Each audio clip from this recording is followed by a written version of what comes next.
नमस्कार मित्रों, history research point पर आप सभी का स्वागत करता हूं। एनसीईआरटी हिस्ट्री का मास्टर टेस्ट सीरीज चल रहा है और यह टेस्ट सीरीज संख्या 31 है मित्रों। अगर इसके पहले का वीडियो अगर आप लोगों ने नहीं देखा है तो प्लेलिस्ट में जाएगा, एनसीईआरटी हिस्ट्री मास्टर टेस्ट के नाम से प्लेलिस्ट बनी हुई है। हमारा ऑफिशियल व्हाट्सएप नंबर डिस्क्रिप्शन में दिया गया है और यहाँ पर भी हमारा ऑफिशियल व्हाट्सएप नंबर शो हो रहा है।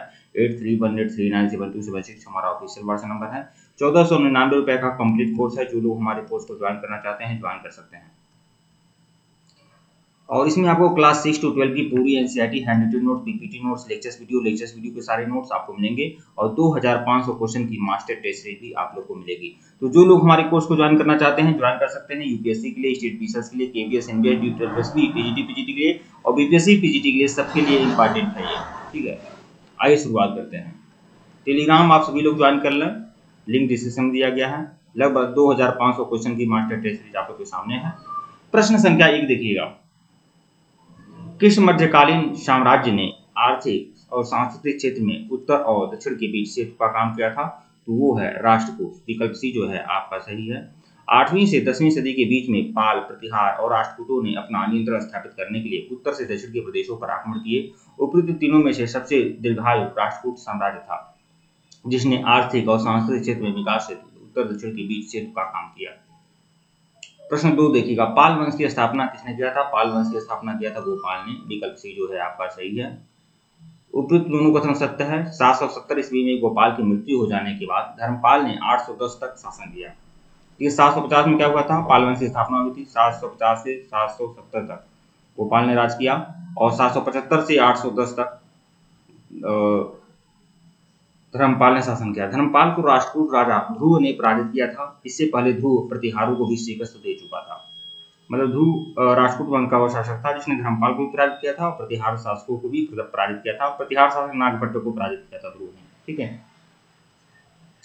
प्रश्न 3 देखिएगा, धर्मपाल को ध्रुव ने पराजित किया। सही है। ध्रुव ने प्रतिहारों को भी पराजित किया था। सही है। कौन सा कथन सत्य है? विकल्प सी। उपरोक्त तो दोनों कथन सत्य है। 770 ईस्वी में गोपाल की मृत्यु हो जाने के पश्चात धर्मपाल ने 810 तक शासन किया। धर्मपाल को राष्ट्रकूट राजा ध्रुव ने पराजित किया। इससे पहले ध्रुव प्रतिहारों को भी शिकस्त दे चुका था। प्रश्न 4, अरब व्यापारी सुलेमान किसके शासनकाल में भारत आया? सुलेमान जो था वह किसके समय में भारत आया था? तो सुलेमान किसके समय में आया था भारत? तो विकल्प ए, पाल वंश के समय में भारत आया था सुलेमान। 8वीं सदी के मध्य से लेकर लगभग 100 वर्षों तक पूर्वी भारत में पाल वंश शासकों का वर्चस्व रहा। इसी काल में अरब व्यापारी सुलेमान ने भारत की यात्रा की। उसने पाल राज्य को रोहमा कहा। पाल राज्य को क्या कहा? रोहमा। प्रश्न 5 देखिएगा, शांतरक्षित और दीपांकर कौन थे? तो यह बौद्ध विद्वान थे। विकल्प जो है आपका सही है। पाल शासकों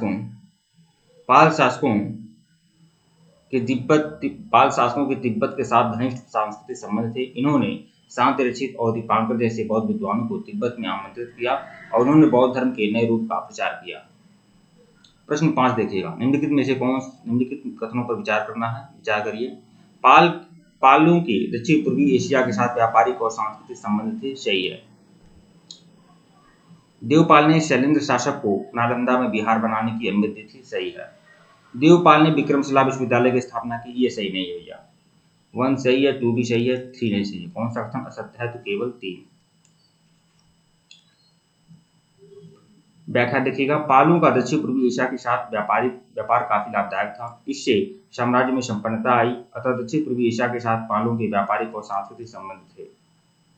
उस समय दक्षिण पूर्वी एशिया में शैलेंद्र शासकों का वर्चस्व था। इन्होंने पाल दरबार में कई दूत भेजे और नालंदा में एक बिहार बनाने की अनुमति मांगी। कथन 2 असत्य सत्य है। विक्रमशिला विश्वविद्यालय की स्थापना किसने किया था? धर्मपाल ने किया था। ठीक है। नालंदा में बिहार बनाने की अनुमति किसने दी थी? देवपाल ने दिया था। देवपाल शैलेंद्र शासकों को। ठीक है। प्रश्न 6 देखिएगा, प्रतिहार राजवंश का वास्तविक संस्थापक? तो मिहिर भोज प्रतिहार राजवंश का वास्तविक संस्थापक था। बी जो है आपको सही है। व्याख्या देखिएगा, प्रतिहार साम्राज्य का वास्तविक संस्थापक था मिहिर भोज। इस राजवंश का महान शासक था भोज। एक अभिलेख के अनुसार इसका राज्य सतलज नदी के पूर्वी किनारों तक फैला हुआ था। इसे मिहिर भोज भी कहा जाता है। यह विष्णु जी का भक्त था। भगवान विष्णु का एक परम भक्त था और इसके सिक्कों पर इसे आदि 12 शब्द अंकित है। ये देखिए ये चीजें मिहिरपुर के बारे में सही है कि यह किस वंश का था, प्रतिहार वंश का था। यह किसका भक्त था, विष्णु जी का भक्त था और इसको आदि बराह कहा जाता है। ठीक है, प्रश्न 7 देखिएगा, मिलान करना है। तो अलमसुदी जो यात्री था वह कहाँ का यात्री था, बगदाद का, सही है। सुलेमान जो यात्री था वेनिस का नहीं था, अरब का था, अरब का। मार्को पोलो कहाँ का यात्री था, वेनिस का। तो कौन सा कथन सुमिलित है, तो केवल एक आपका सुमिलित है, मतलब विकल्प ए। व्याख्या देखिएगा, बगदाद निवासी अलमसुदी ने 915-16 ईस्वी में गुजरात की यात्रा की। उस समय पर गुजरात में प्रतिहार शासकों की शक्ति का बोलबाला था। उसने गुर्जर प्रतिहार राज को अल जज्र कहा।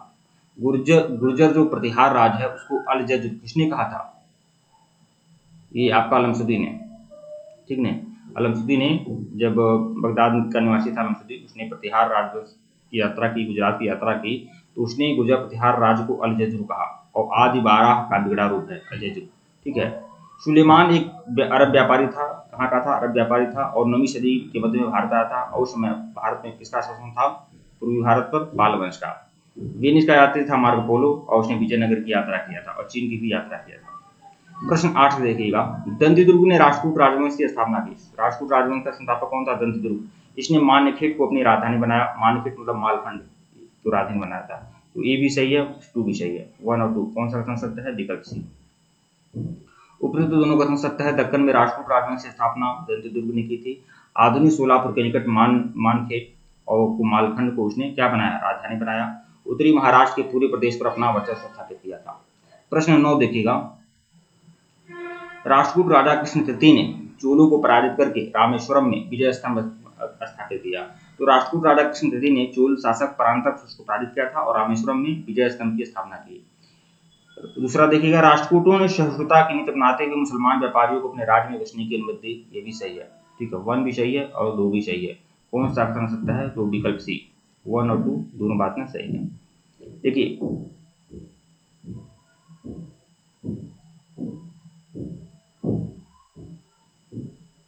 सही है, ये थोड़ा सा गलत हो गया आपका, यहाँ पर लेते हैं। प्रश्न 10 देखिएगा, यहाँ पर मिलान करना है। तो खास जो है यह पुराना नाम था असम का, सही है, और लाट जो दक्षिणी गुजरात को कहा जाता है। तो कौन सा कथन सत्य है, तो 1 सही है और 3 सही है। प्राग ज्योतिषपुर जो कहा जाता था बंगाल को नहीं, असम को प्राग ज्योतिषपुर भी कहा जाता था। तो कौन सा कथन सही है, तो 1 और 3 मतलब विकल्प सी। व्याख्या देखिएगा, खास क्षेत्र असम से संबंधित है। प्राग ज्योतिषपुर असम राज्य का पुराना नाम है और लाट क्षेत्र दक्षिणी गुजरात को कहा जाता था। यहाँ पर देखिए कौन निम्नलिखित जोड़ों में से कौन सा एक सही संबंधित नहीं है। नौ गुवांडो राजस्व अधिकारी को नौ गुंडो कहा जाता था। छोटे सामंतों को भूपति, मातहत को प्रशासनिक सरदार। पत्तल किसे कहा जाता था, पत्तल दूसरी इकाई थी। पत्तल ये आपका प्रशासनिक अधिकारी नहीं होते थे, यही आपको सम्मिलित नहीं है, बाकी सब सम्मिलित है। कौन सा सम्मिलित नहीं है, तो विकल्प डी। व्याख्या देखिएगा, पत्तल पाल और प्रतिहार साम्राज्य में विषय से नीचे की एक इकाई थी।